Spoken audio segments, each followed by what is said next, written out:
24 podcast, where lifelong friends Dean Legiro and Eric Kuber share their love of all things music and movies. Dean has directed short films and is a music trivia buff. And Eric, trained in audio engineering, brings his extensive knowledge of music and film to the conversation as they discuss, debate, and celebrate their favorite albums, films, and much more. Hello, and welcome to our live show, 3324 podcast live show. It is April, 6th? Yep. Good Lord, yeah. So it's time for our April 6th. It is Wow. April 6th. What up? Sean Grady's already in the house. So welcome to the show tonight, guys. Just a quick reminder. A little different tonight. Tonight, we're talking about favorite year in film, but I'd like to do I'd like to start the show with a little bit of shilling. Let's get into that. A reminder for tomorrow, we have another full-length episode coming out. We're going to be talking about the 92 film A Few Good Men. We do have a couple of very special guests doing that episode with us, so check us out on Spotify or go to 3324.buzzsprout.com. where you could find, most of your major streaming services, and you could find us on that. We have Mondays. We got Dean Legiro is not here tonight, as you can plainly see. My lovely wife, Kelly, is in the technical seat tonight. She's my producer. Dean is kicking it in Puerto Rico. He's in a nice little work vacay. So hope you're watching, Dean, if you can. I don't know if you are, but I'm hoping you're not. I'm hoping you're having a couple of rum and cokes down there on the beach, but I don't know why you'd want to sit in with this. But anyway, guys, bear with us tonight. We got some. We're trying to get our house figured out. Technically speaking, we don't have the greatest equipment tonight, so if you have any technical glitches, just kind of bear with us. We're not quite the pros that Dean has. He's got his home studio there with his professional equipment, so we're going to do the best we can. So let's get into the topic tonight. Is favorite year in film. I want to take a few minutes to kind of talk about my favorite year for movies, which was 1982, which is basically celebrating its 40th anniversary this year. Of all the films that came out that year are celebrating its 40th this year. And it was a very special time for me because it was the first year that I actually started really going to the theater to see a lot of these films. And it was a very formative time, and it was a monster year for film.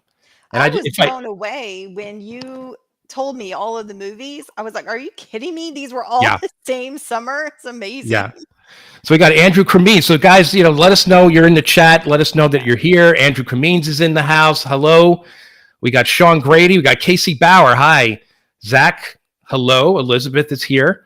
Welcome, guys. So let's let me just give you just take a few minutes to talk about some of the films that came out, or just give you kind of a list of films that came out that year. We had E.T. was the monster, was the best-selling film, the best film that year, and box office wise, it was an absolute monster.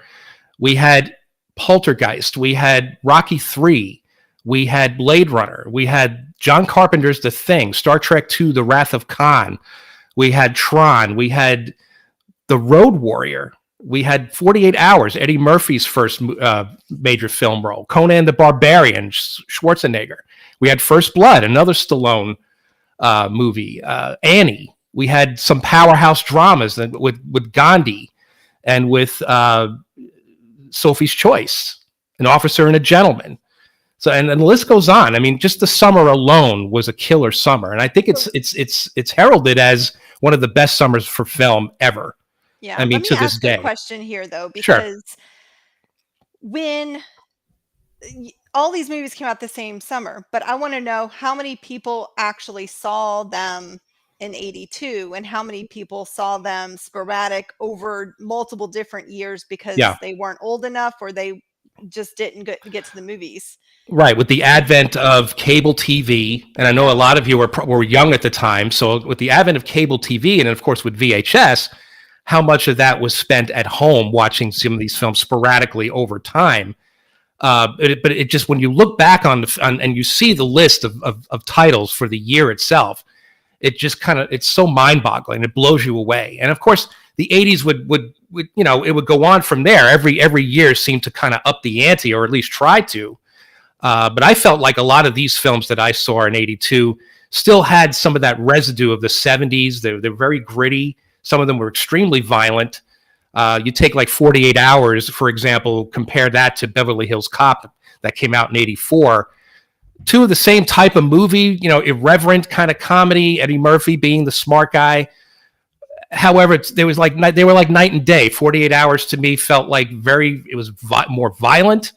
It was a lot more sexual. It earned that R rating, whereas Beverly Hills Cop was very tame. So you had that in, the course of the 80s, things became a lot more family friendly, and, movies became tamer. There were sequels that were put out that weren't as hard hitting, I felt, as the original. Like First Blood was a hard hitting action flick. And then you got Rambo a few years later, which was this kind of ridiculous, they kind of upped the ante there. So let's hear from you guys. You guys, like Kelly asked, did you see these films, any of these films in 82? Did you experience them, or did you experience them on cable and VHS? Or, let's hear from you guys. Elizabeth Berg says, I was definitely someone who grew up with not the era movies came out. The movies I watched were based on my parents' favorites, and they honestly became my own. I love the black and white movies, the 80s classics, the cult classics. Yeah, E.T. in the theater, Sean Grady. Yeah, it was an absolute, seeing that in the theater for the first time was actually a great experience. Spielberg, opening the door. And then we had all of these like fantasy films that came out that year too, right? Everybody was coming out of the woodwork creating these sword and sorcery movies that Spielberg and Lucas had just sort of unlocked those genres. And we had a lot of crossover type genres, fantasy, sci-fi. The B movie became the A-list movie. And you think about today, the landscape today of Marvel and all that kind of thing. Yeah, Casey said mostly on VHS because he was 6. Yeah. Well, so were you, right? Here's the thing with E.T. We weren't allowed to see it because my aunt took my brother and thought that E.T. was just this big monster movie. That's what she kept saying. No, you can't go see a monster movie. Yeah. Andrew Kameen says E.T. was the first time I was in the theater, my first movie. Wow. Did not know that, sir. That's interesting. Everything else came from VHS. Yeah. Sean Grady, Rocky 3 in the theater. Thinking I may have seen that one and then rented 1 and 2. Yeah, that was the case for me with Star Trek 2. I hadn't seen the first film in the theater. I actually went and rented the motion picture after I'd seen The Wrath of Khan in the theater, because that took me back to the original series, whereas the first film was much more sort of highbrow and esoteric or whatever. But Rocky 3 was arguably the most action-packed Rocky film. So to go back and see Rocky 1 and 2, you're probably a little disappointed there because you were so high amped up on the action of Rocky 3. So what else, guys? What else you got there? Let's see. Like Conan the Barbarian. I remember seeing that in the theater for the first time. It was John Milius wrote that one, and it was Oliver Stone wrote the screenplay, and it was exactly like the pulp novels of the time, which was very like pulpy and gritty and sexual and that kind of thing. And then you got the sequel later on, which was it was PG. It was very tame, so they made it a lot more family friendly. I guess a lot of these films just weren't box office giants. The more family friendly stuff were the box office, winners that year. But movies like that, like these cult classics that over time they gained that traction, were not widely accepted at first. So, so they were, the 80s coming in, more family oriented stuff was just kind of taming them and making it more, movies that you could take your kids to see. Arnold Schwarzenegger with a big sword, nothing like the first film. It was ridiculously adult, so which was exciting for me because I was a teenager at the time. So I was ready for that kind of stuff. I was really into that kind of thing and reading those kind of comics and heavy metal and that kind of stuff. So I was ready for that kind of stuff. Excited that stuff was rolling out at that time. Yeah. So what else, guys? What did you guys, the ratio of VHS versus theater? Do you think that you probably saw the majority of the movies of the 80s? I'm not just talking about 82 now. On VHS? I mean, is that a fair assessment for you guys, or what? Let's hear from you. What about you, Kel? I can say about Wrath of Khan. That's one of my favorite stories, and Andy can attest this. His wife's probably told him this story as well. But when my mom wanted to take us to see it, but I guess my dad had said he wasn't really, he didn't think it was appropriate again because we were young. So she told him she was taking us to the park. And we went to the movies. We saw it. Of course, the whole ear thing freaked us out and all of that. Oh, yeah. And then we got home and she's like, "Oh, quick, rub dirt on your face so it looks like you were at the park." I told her we were at the park. So I just remember so vividly coming home from the movies and having to go. Dawn Marie. Hello, Dawn. Yes. Hi, Con. Yeah. Yeah. Andrew Cremines. Yeah. VCR. I remember probably seeing 3 or 4 movies in the theater before 87. Yeah. That for me, that was like that. That was like that for me in the 70s. I could probably count on one hand the amount of movies that I actually saw in the theater or experienced. And one, obviously, Star Wars was one of them. But didn't get to see a lot of, especially rated R films. And the 80s was huge for rated R movies, still violent, still very, very gritty, especially the early 80s. So, but to see those kinds of movies in the theater was exciting for me as a teenager. So kind of felt like I was getting away with something there, so, cause you go into the movies and nobody ever stopped you, like the rated R rating, like nobody ever said you can't get in this thing without a parent. I never experienced that. In fact, I often saw movies and then stayed to watch them again. We'd hide in the bathroom, or we'd sit there and just wait for the guys to clean up the theater, and then they come in. And I remember seeing Poltergeist that way. And Sean saying VHS and taping off HBO started. Oh yeah, going a lot. Yep. With VCRs, that we had that ability, we had that control to actually manipulate film and rewind it and fast forward it. So that was an exciting time. I really envy you guys that were really young in the 80s. Because being a kid in the 80s must have been a fantastic, like a absolute playground for you guys. Because we didn't have a lot, like half the stuff we had in the 70s. We just had a lot of cynical, dark, very, we had some brilliant filmmakers, sure, but when you're 5 years old, you don't know Martin Scorsese or or Coppola or any of these guys, necessarily. You're looking for something else. Yeah, Dawn Marie's Jaws was your favorite.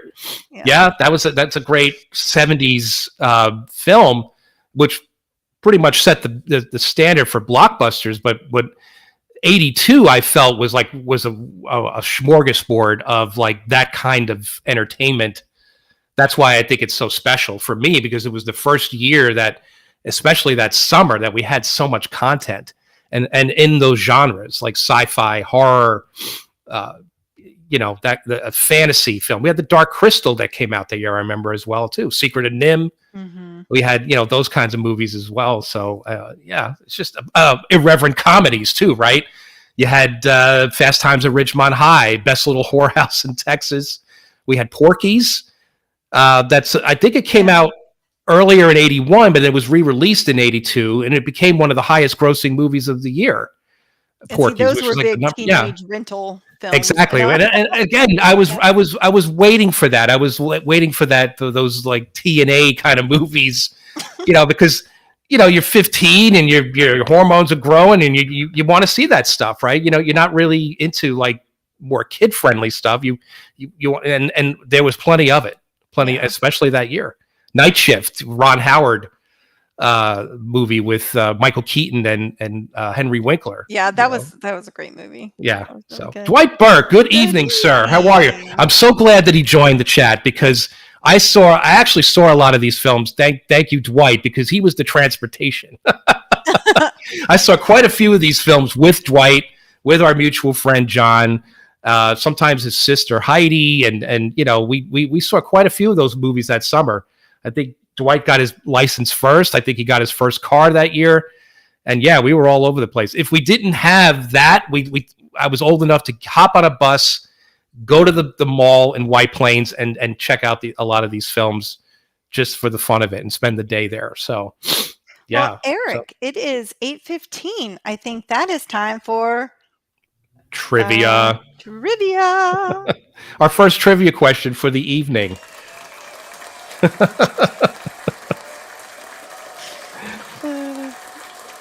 Told you we weren't quite professional tonight. I don't know why people are cheering, but whatever. All right, so I think I have 3 trivia questions for the night, and they all pertain to 1982 films. Dad's Chevy Malibu, yes, Dwight, that's right. I remember that. It was a station wagon, as I recall, right? Blue. Am I right about that? I think so. I remember sitting in the back of your dad's station wagon. Yeah. All right. So our first trivia question. Okay. Let's. Thank you, Elizabeth. We appreciate that. She says we're doing great. Anyway.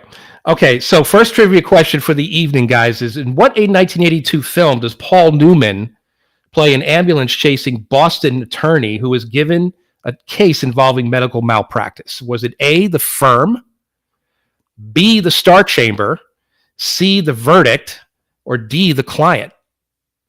And I'll read that question again. In what 1982 film does Paul Newman play an ambulance-chasing Boston attorney who was given a case involving medical malpractice? A, The Firm, B, The Star Chamber, C, The Verdict, or D, The Client? Number 6 bus to the UA and Galleria Multiplex. Yes, Blue Wagon.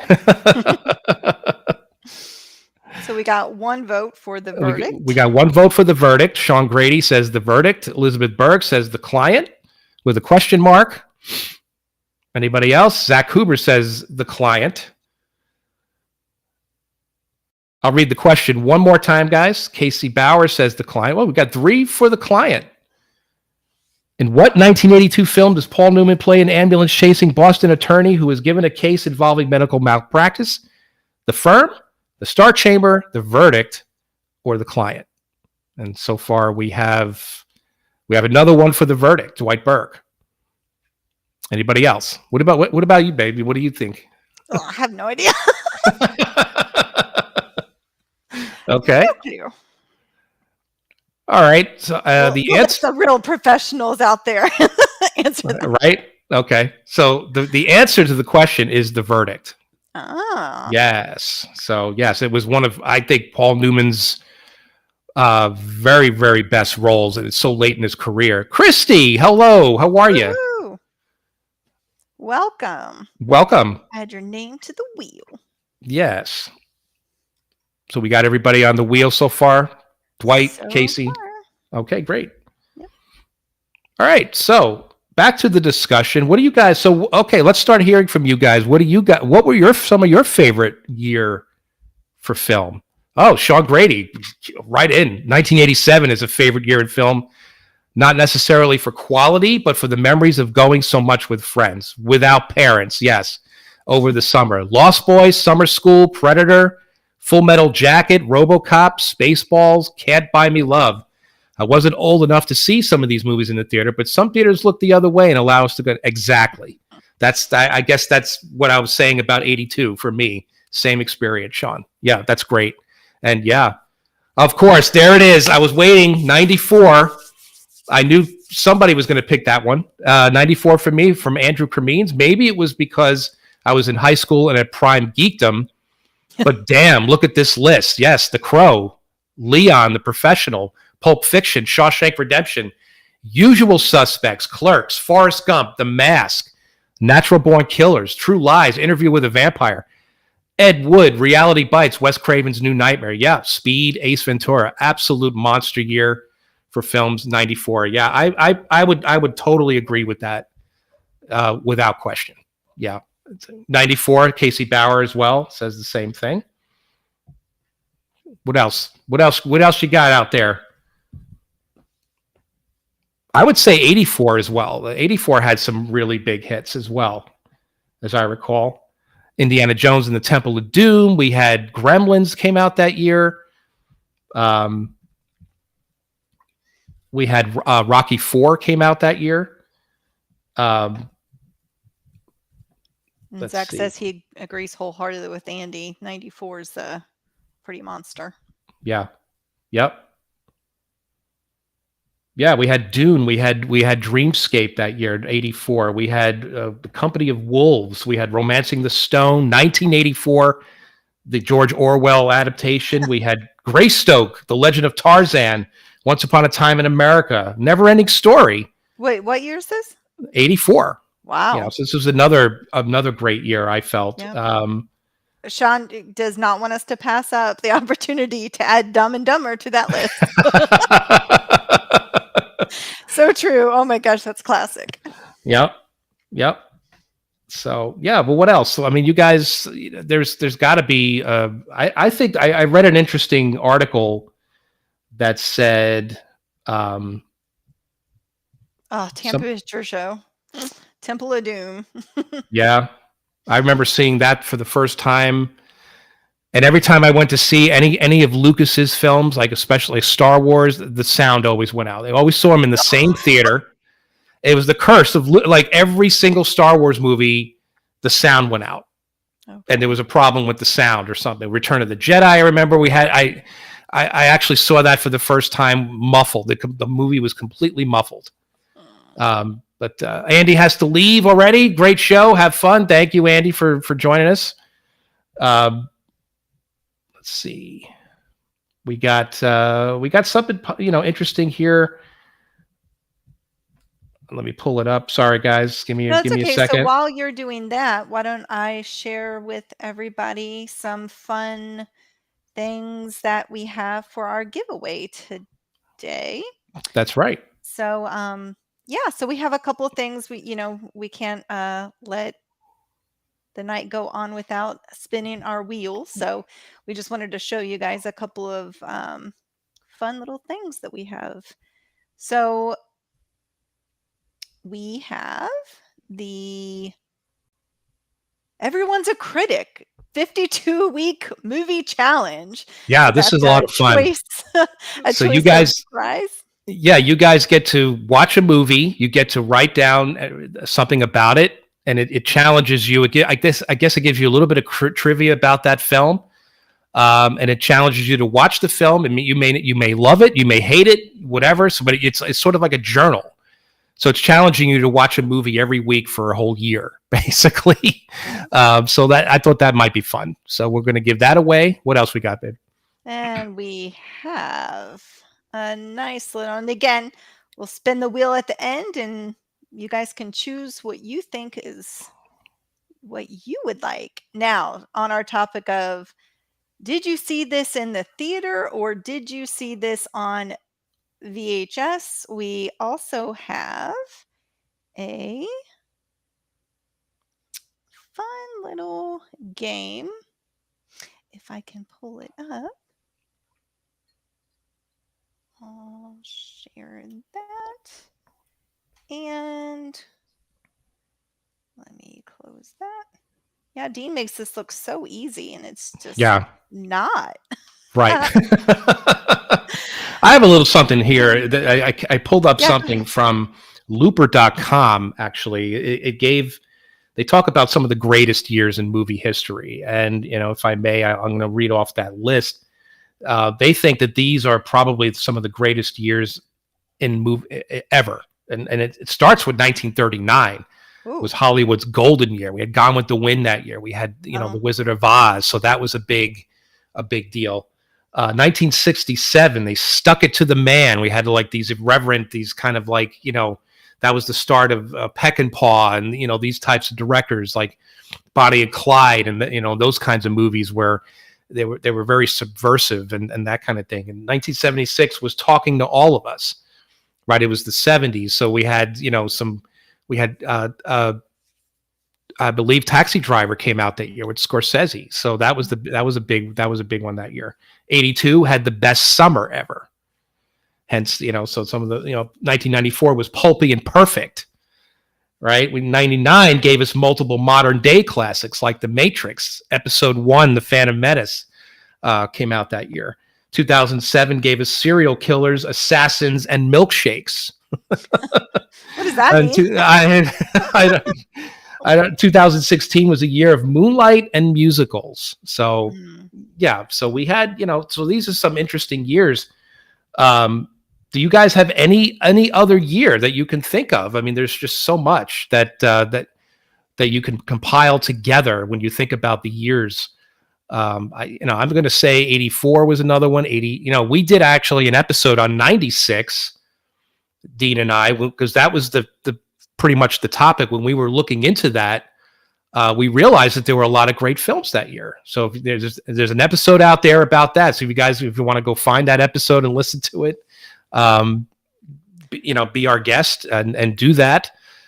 There's some like Star Trek First Contact came out that year. I remember we picked our top 5 favorite films of that year. And so that's an interesting episode to check out, guys, if you want to check that out. And again, let me remind you, we do have a brand new episode coming out tomorrow, A Few Good Men, with a couple of very special guests. We had a lot of fun talking about this one, a lot of laughs. So we think it's one of our best. We really love the roundtable discussion, bringing in guests to talk about film. It actually works better for us, we feel. So we're kind of coming into our own with that format. So we had a lot of fun with this. So check it out. Spotify, check it out, 3324.buzzsprout.com. You can check out, it's on all the major streaming services.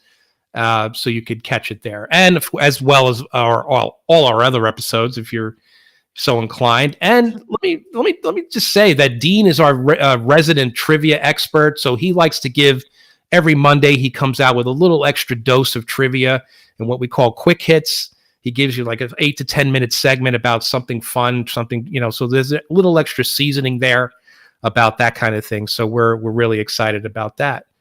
So what do you think? Do you think it's time for another trivia question? I think so. I think so. Do it. Yeah.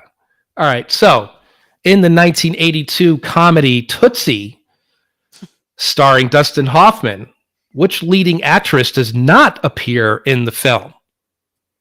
Is it A, Jessica Lange, B, Lily Tomlin, C, Gina Davis, or D, Terry Garr? 1982 comedy Tootsie, starring Dustin Hoffman, which leading actress does not appear in the film?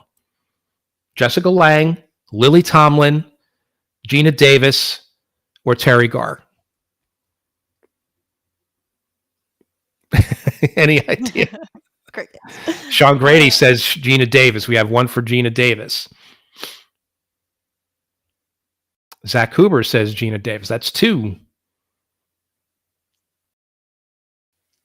What do you think, Kel? I only know the one that is in it for sure. So, but that might give it away, right? Yep. Okay. Dwight Burke says we have one for Lily Tomlin. Christy says Lily Tomlin. So that's 2. Who else? I'll read the question again. In 1982 comedy Tootsie, starring Dustin Hoffman, which leading actress does not appear in the film? It's A, Jessica Lange, B, Lily Tomlin, C, Gina Davis, or D, Terry Garr. Casey Bauer says Gina Davis. That's 3 for Gina Davis. Give it another couple of seconds here. Boop, boop, boop, boop. So I know Terry Garr's in it. Yeah. But all right. So Christy and Dwight are correct. It's Lily Tomlin does not appear in the film. Gina Davis was in it? Gina Davis was in the film. Yes. I actually thought it was her too. And then it clicked and I remembered, oh, you know what? She she is in the film. I don't think she has a big part, as I recall, but yeah, she's in it. Lily Tomlin. You would think that Lily Tomlin would be in it, right? Right out the gate. You think, oh, right away, but no, yeah, she's not in it. So there you go. Yeah. I can't say this on. I don't know if I could say this on the air. Bitches, can I say that? Well, I just did. So Dean's not here. Dean's not here. He's not here to hold me back. Or I think it's either that or he's watching this with his like, brows. no, don't do it. Okay. Well, I finally got this to share. So one of our other prizes is going to be our little Blockbuster game. Well, that looks like fun. Yeah, it's a so family game. Like It's watching it versus in the movies or at home. I think all of us are so nostalgic about this little box. And I think with this game, you can actually you could do a few things with it. You could play charades with it. You break up into teams, and you try to guess and you act out movie scenes and that kind of thing. And Christie's Dean's not here. No, but he said he might be listening in. So I think he's probably sitting on the beach and he's probably, I don't know if he's steaming or what. I don't know what's going on. So I don't know. We may hear from him. We may not. I don't know. Maybe he'll poke his, may make a little comment. But hi, Dean. How you doing? Hope you're having fun. Yeah. So anyway. This looks like a fun little game. Yeah. So that's another one of the prizes that we're giving away tonight. You want to share the third one or? Sure. So the third one, again, we're going to spin it a couple times and you guys can choose any of these. The other one is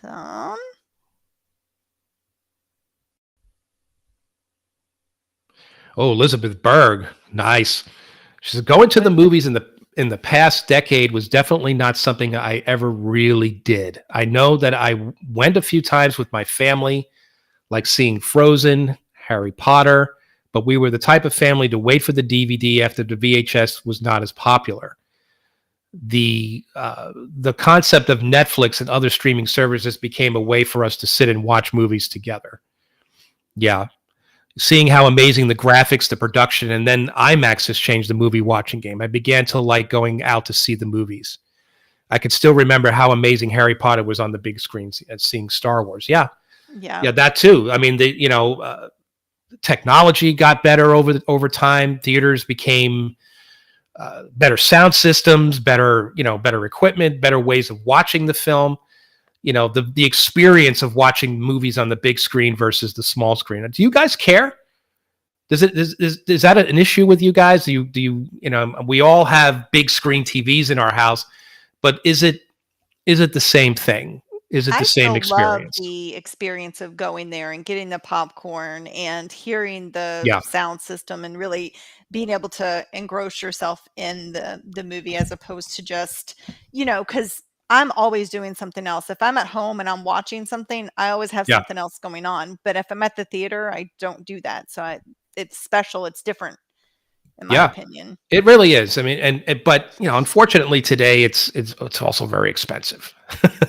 Very, very expensive. Take your whole family out to a movie today in the theater. It's like you're spending at least $100. But if you have like 5-6 kids going with you, you're dropping quite a few, a lot of money. And of course, there are theaters out there that try to accommodate that. There are specialty types of theaters. And of course, with COVID, a lot of those theaters are no longer around, unfortunately. I like those are the kinds of theaters that I used to frequent anytime I could find them, where they would show not necessarily the big blockbuster films of the time, but a lot of like cult or B movies or that kind of thing too. Or artsy kind of films. Those are the kinds of theaters that I try to find as well. Zach Cooper says, I feel like certain things are an event. Star Wars has to be in the theater. Yep, totally agree. Marvel, of course, today with Marvel, every one of their movies was an event for the last 10, 12 years. So now that Disney owns all of these properties, that's pretty much the landscape today. Christy says there's still something to see into seeing a certain type of film on the big screen. I totally agree. Even if it's a rom-com, even if it's a well-made drama, or something that, like we talked about A Few Good Men, right? I mean, it's like seeing that on the big screen too, seeing those performances being projected so large, and it really kind of jumps out at you, and you really you have no choice but to pay attention, right? There's no falling asleep in the theater. I mean, I don't think I ever have. Like I've never gotten so bored where because you're in a different place. You're totally immersed. So yeah. Dwight Burke says theaters only get like $2 per ticket from the studio. Wow. Yeah, they're making all their money on the merchandise, all the food, all the all that kind of stuff. Yeah, yep. So here in Tampa, the Museum of Science and Industry has an amazing IMAX screen. Casey Bauer. I've never, there were a couple of I think they were showing like 2001 there at one point. I wanted to see it in IMAX back in the day. It was like maybe 10 years before we moved here. I know they were showing that film and a few others, and yeah, I never got to see that. But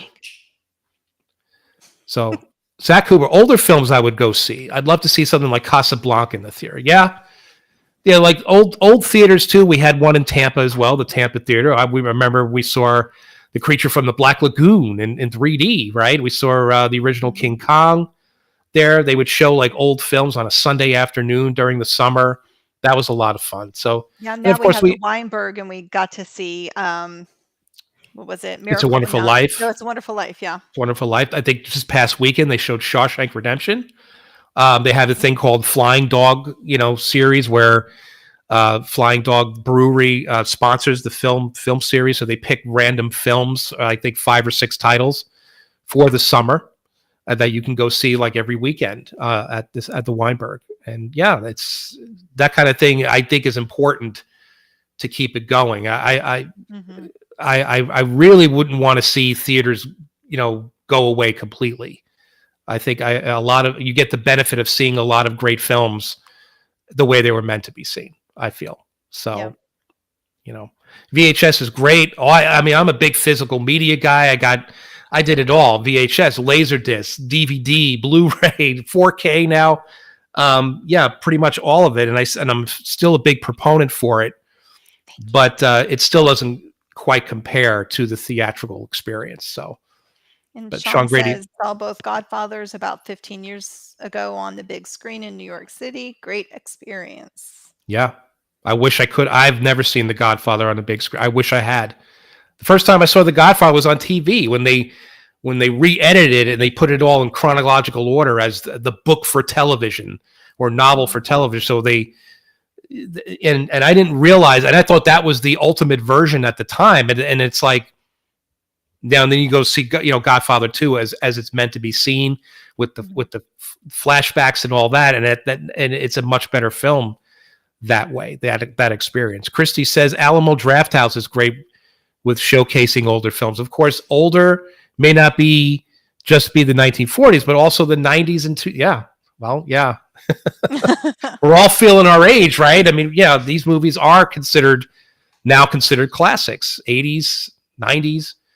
And boy, well, those were the times, those were the decades for us. But that's true. Those, I have enjoyed that experience of seeing some of the movies that I rented on the big screen because of that coming back around. And I think that, the anticipation that you guys had because you only had a limited time to see it and then it was gone. And I do know that some very popular movies would come back into the theater after a while. Yeah. I never really experienced that. Yeah. Yeah. I mean, I think I'd like to, if I may be so bold, Kelly, I'd like to say that by meeting me, you got to see a lot more movies in the theater because I'm such a movie buff. So we would go all the time. And, Andy and Courtney would also, we go with them as well. We'd see. Why like that's kind of the perfect date, a dinner and a movie, and I always like to do dinners after because I like to discuss what we just saw, and things like that. But we've kind of gone off topic from the best year, but I think that we kind of hit it. And then I was trying to think, well, what other years are out there that really do have this many blockbusters? And I think we hit them all. I mean, there's some years that had like one Well, I think phenomenal movie that took, that like well, swept right. everything. Exactly. I mean 82, I wouldn't say that every film was a great film, right, necessarily. There were, like I said, there were a lot of cult films that came out that year. A lot of movies that were, it was the start of something great. The 80s would only get better as it went along. 85, you had Back to the Future and those kinds of movies, like the really big films. But how much of it was the concentration on that one big film versus 20 other good films that didn't sell, that didn't do as well at the box office, but were still good films, right? I mean, there's so many movies that you could watch and say, oh my God, that's just as good, if not better, than some of the blockbusters that come out at certain times. Sean Grady says in college back in 94, they had a $2.99 movie theater, movies that just came off of release. Yes, would hit those every now and then. Yeah, we did too. We had something called the Tampa Picture Show, where you could actually, that was like before Alamo, right? It was like a privately owned theater in Tampa that you can go and eat dinner. Mm-hmm. And yeah, I mean, they actually came to the table.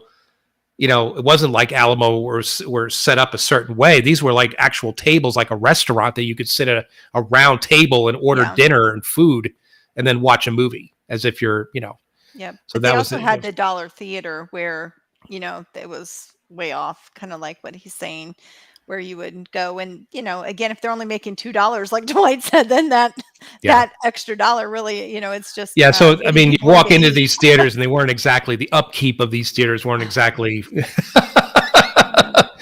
Dobbs Ferry, where Dean and I grew up, we had a theater called the Pickwick. We talked about that.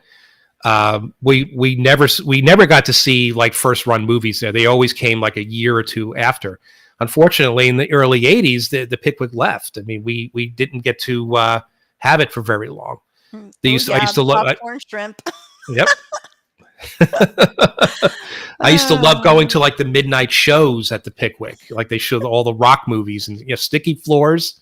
Yep. That heavy stale smell of popcorn right as you walk in, and the candies that's probably been in there for like God knows how long, and those burnt hot dogs that are just like kind of Scarsdale 99-cent theater. Yeah. So but anyway, fun. Yeah. Well, all right. Do we have another trivia? I do. Another trivia question. And in another film from 82, which happens to be one of my favorite films of all time. Zach's probably rolling his eyes right now because he knows where this is going. Okay. Blade Runner is infamous for its multiple versions. Okay. Ridley Scott made different cuts of the movie over time. In the 1982 version, however, the studio mandated that there be a sort of an ending to the film, that they weren't satisfied with the original ending, so they made him have this sort of tacked on ending, which really didn't fit the tone of the film at all. I don't want to give anything away, but in the 1982 theatrical release, the end sequence actually uses unused footage from a Stanley Kubrick film. Which film is that? Is it A, Barry Lyndon, B, A Clockwork Orange, C, 2001, or D, The Shining? So the question is this alternate ending? The theatrical release in 82 of Blade Runner, when it first came out in 82, they used the footage from a Stanley Kubrick film at the end. They tried to film scenes themselves, but they did, none of it came out because it was too dark or too smoky that day, and they didn't have the money or the budget to reshoot it. So they actually used unused footage from a Stanley Kubrick film. Which film is it? Is it Barry Lyndon, Clockwork Orange, 2001, or The Shining? Zach Cooper says The Shining. But we have a shocker. Sean has never seen Blade Runner. I'll see myself out. No, don't go anywhere. I had never seen it before. What year was that? It was after I met Eric. And I had never seen it, and it's one of my favorites now. Yeah. It's definitely one of those formative films that when the first time I saw it, I was blown away by the attack of the senses. It was my first true like cinematic, full on cinematic experience. Sound, visuals, all of this like cobbled together to make this really kind of supposedly a blockbuster movie. It tanked at the box office. It didn't do well at all. Nobody seemed to get it. Everybody was going to see E.T. instead. So it didn't do as well. Blade Runner and John Carpenter's The Thing were victims to that. They both did horribly. But anyway. Christy says 2001. Elizabeth says same. She hasn't seen Blade Runner. Zach says you're seeing it tonight. I was kind of hoping you'd want to watch it with me because I'd like to give you the commentary.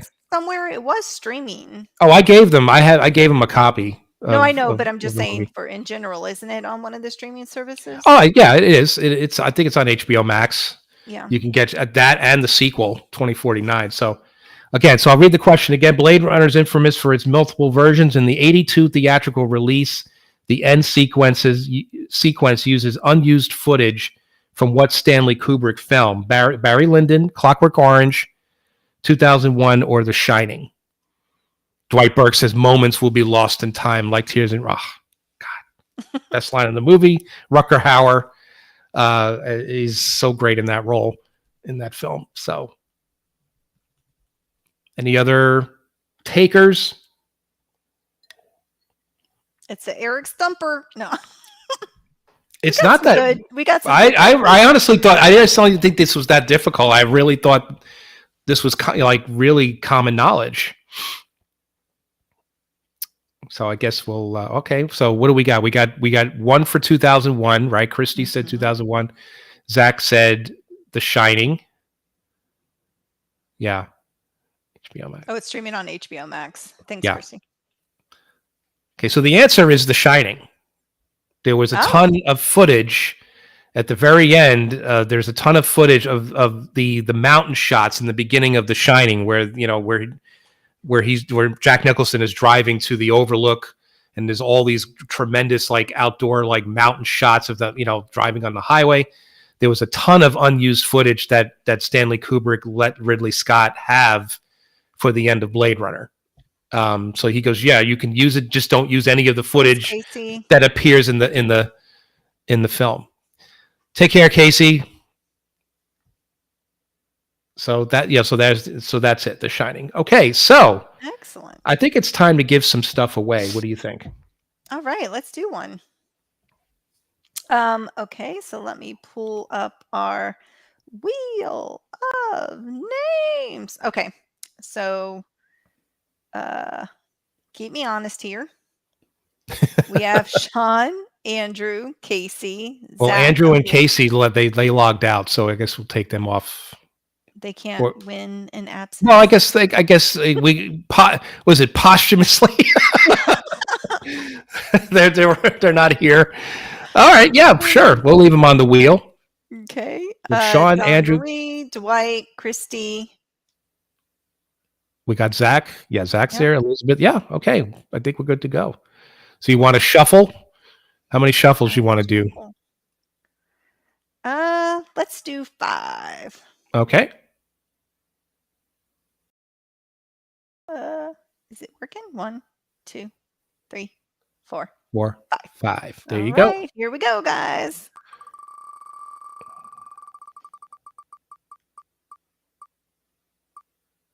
Casey Bauer wins. So he gets to choose. We will contact him and let him choose which item he wants to have. Okay. And be sure to give us his address so that we can send it. We'll just order it right from Amazon, send it right to him. So Sean, 82 shuffles. We'll be here all night. There you go. Oh, that's funny. If you want to stay on for 82 shuffles, I don't think Kelly and I will be here. So I don't think we got to see the last prize. Actually, the last the last item that we decided to do was, oh, there it is. Please do not disturb. I'm watching movies. There you go. There's vanity socks. The So Blockbuster gift, the socks, or the Critics 52. Everyone's a critic book. Yep. Yeah. All right. All right. So let's do another. Let's do our second round. Oh, in honor of my favorite movie. Yes. Okay, I got it. I got it. It was lost on me. So, but now that I know, I get it. Okay. So let's see who we can give a prize away that's here. Okay. So we get to take Casey off. And we're going to shuffle. How about 8 times and then 2 times? 1, 2, 3, 4, 5, Okay. 6, 7, 8, and then 1, 2. Okay, so it's 10 times. Okay. Oh, Right. Are you seeing the wheel? You're probably not. I'm not. Okay, hold on. Let me show it. There you go. And then we're going to Dwight.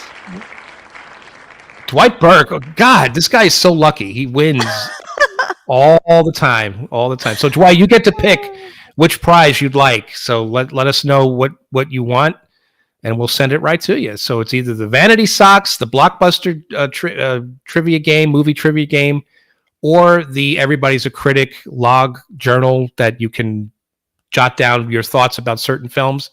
So let us know what you would choose, and we'll send it right to you. So congratulations, Dwight. All right. So I guess we have one more, huh?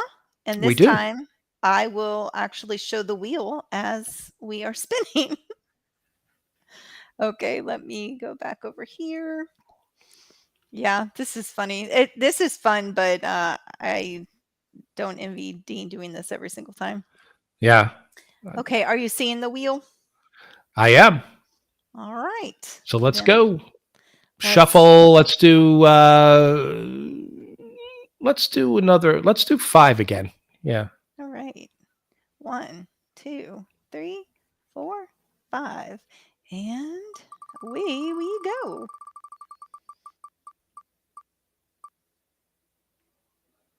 Christy.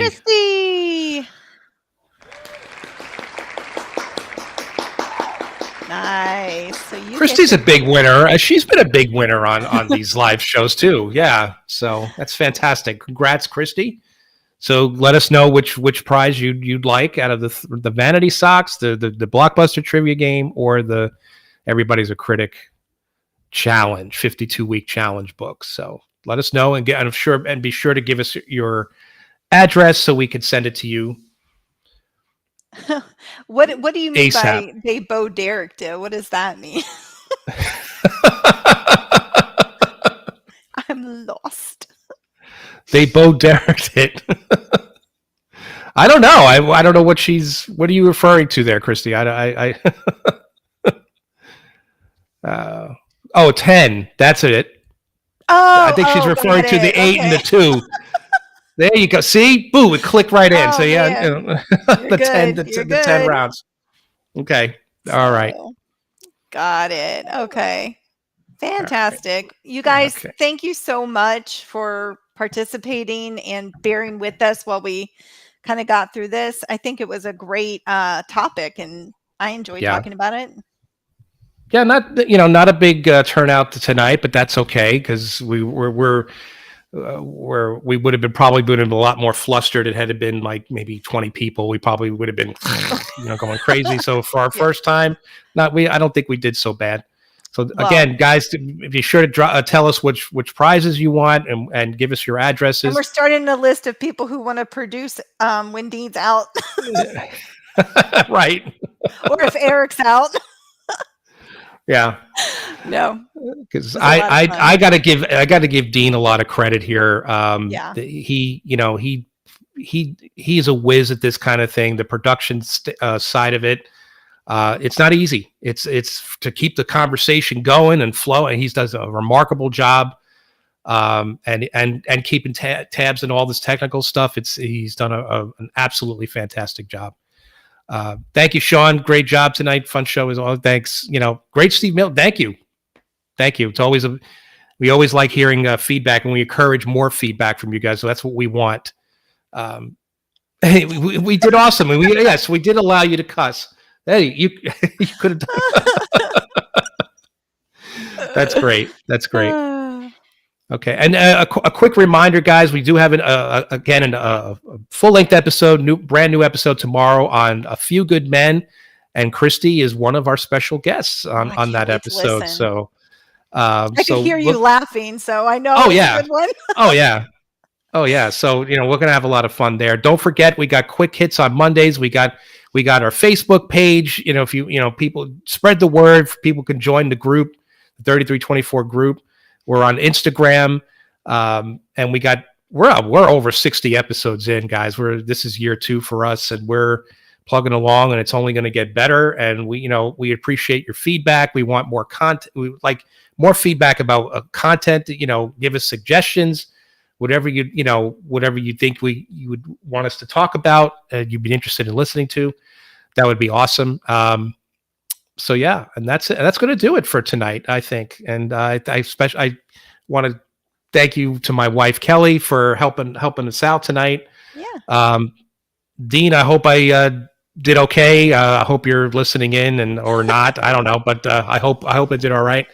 And so we'll see you guys. We can handle the episode on A Few Good Men. There you go.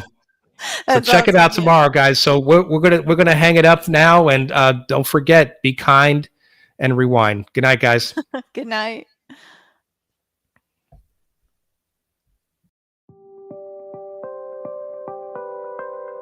You've been listening to the 3324 podcast with Dean Legiro and Eric Kuber. You can find us on your favorite podcast provider, so please like, subscribe, and rate to become a part of the 3324 family. Your feedback is important, so make sure to follow us on Instagram and Facebook at 3324 Podcast and on Twitter at 3324P to join the conversation.